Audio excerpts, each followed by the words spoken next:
जय श्री स्वामी समर्थ. माणसाने स्वतःला जसं आहे तसं स्वीकारलं पाहिजे. देवाने प्रत्येकामध्ये एक निराळेपण दिलं आहे, त्याची कदर केली पाहिजे.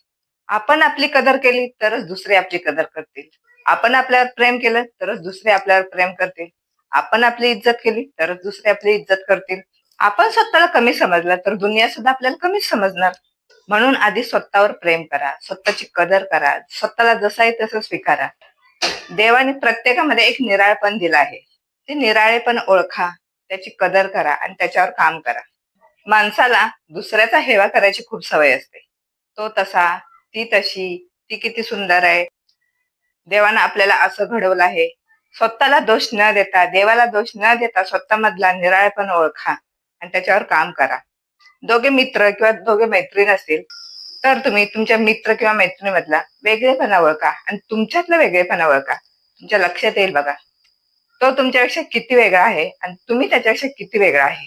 याच्यावरूनच एक मी तुम्हाला छोटीशी गोष्ट सांगणार आहे. एकदा एक भुंगा गुंजारराव करत फिरत होता.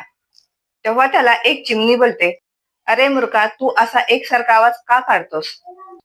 वसंत ऋतूमध्ये गाणारी कोकिळा आणि हिरव्यागार झाडाच्या फांदीवर बसून गाणारा बुलबुल याची बरोबरी तू कधीही करू शकत नाही. मग असा भिकार सूर काढून लोकांना कंटाळ का आणतोस?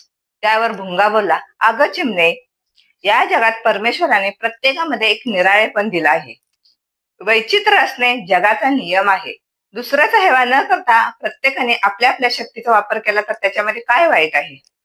कोकिळेचं गाणं बंद पडतो आणि बुलबुल मुका होतो, तेव्हा या सुंदर बागेत निर्जनता न भासून देण्याचं काम या गरिबाचं आहे. तेव्हा चिमणीला भुंग्याचं म्हणणं पटलं. म्हणून मंडळी, स्वतःला कधीही कमी लेखू नका. आपल्यामधला निराळेपण, वेगळेपण त्याचा वापर करा आणि स्वतःवर प्रेम करा. स्वतःला जसं आहे तसं स्वीकारा आणि स्वतःचा वेगळेपणाचा काहीतरी वापर करा.